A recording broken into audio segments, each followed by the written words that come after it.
Can we crank that up? All right. Back finally in Hollywood, California from our excursion in New York City and some of the craziest shit we've ever really purported. Harmontown is now in session!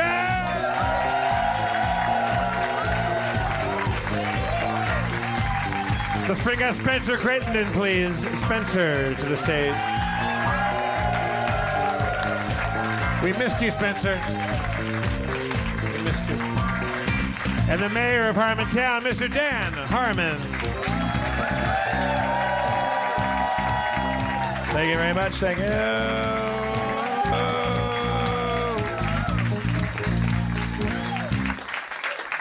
Yeah, I can tell you have a weird energy. You're thinking, Dad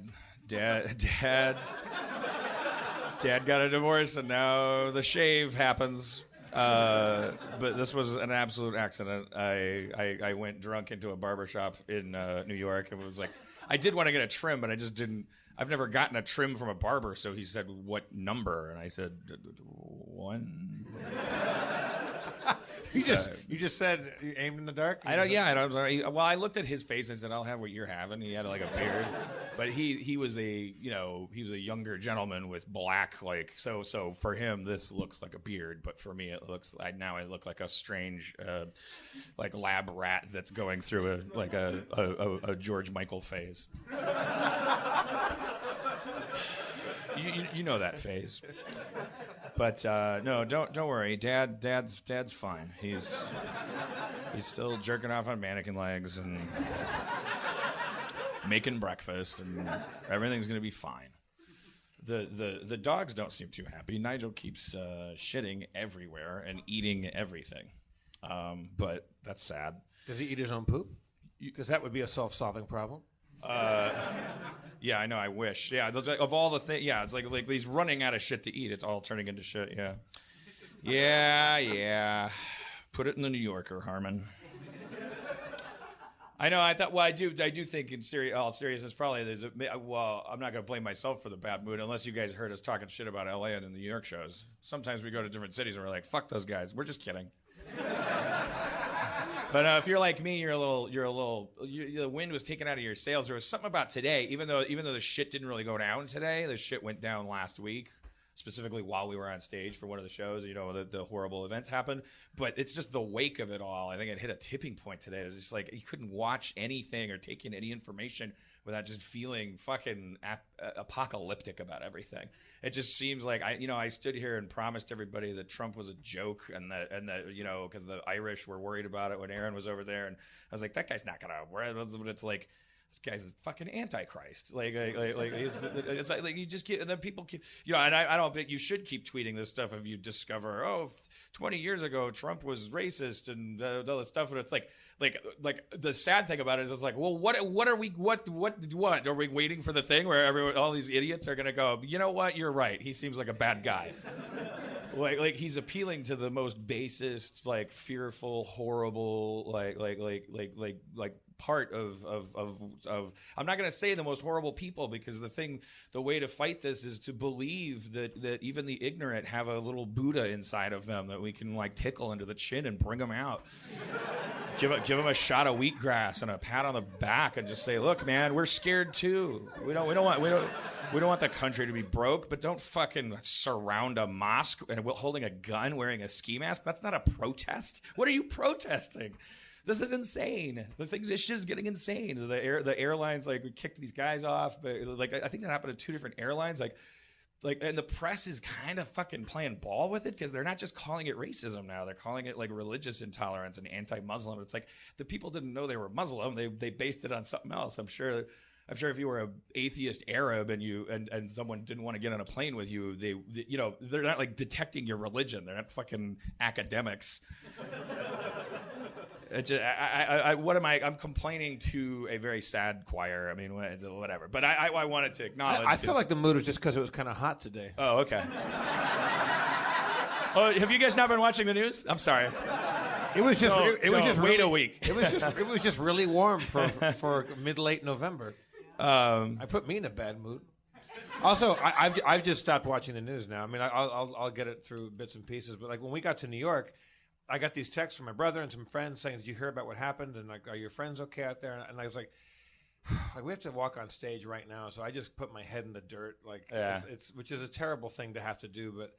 Like better than trying to come up with bits about it. We got up to the show, and there were 17 NYPD out in front of the theater, and I didn't notice that, but you told me about that, or someone else told us about it. There was literally 12. I mean, we had the nut because we were like, how many are there here? There's 12. It's like, can you imagine there were 12 cops basically every single place in New York? I have to imagine there was like volunteers. Well, I think there wasn't the answer. We said we're like, are we a...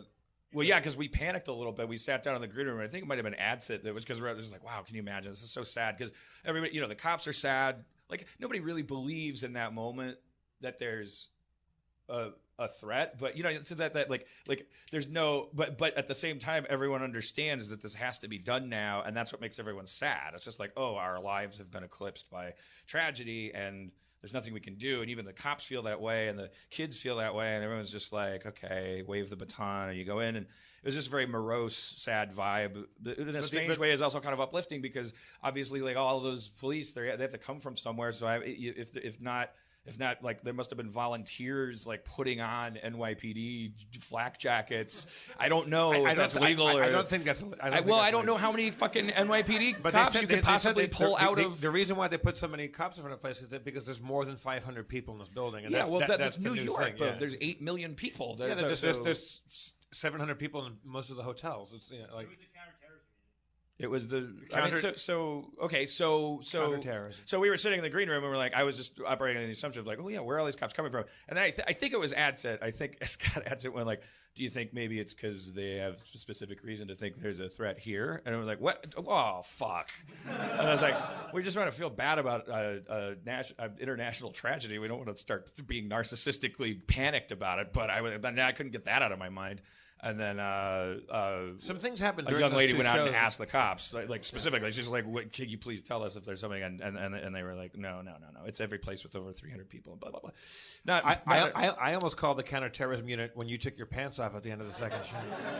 I think they almost came up there. I believe in that moment I was as close as I have ever gotten to being a terrorist. I certainly was not celebrating freedom, or I wasn't rewarding it. Yeah, I don't know. JetBlue, okay. That's been our show. Good night, everybody. I don't know. What was the picture you posted of the menu? Was that a JetBlue? Yeah, I don't understand that. You look on my Instagram, but there's nothing to talk about because I don't fucking understand it. It's like these menu items, and then there's like these little tiny icons. And one looks like a little horse, and one looks like either a smaller horse or a dog. No, it was. And it's like each menu item. It's like where you would put like a heart if it was low cholesterol or something like that. So it's like, oh, this one has horse plus dog. There was a big horse. I looked closely at it. It's the same horse, it's just smaller, but it was big horse plus smaller horse facing big horse. Right. Yeah. Which like horse plus small horse equals like this will 1.5 horses. Right. But my guess on that is there's full or half size portions available. But I could eat a horse. Or I'm a horse so hungry I could have the full pasta, or I'm a horse so small I could only have the half pasta. All right.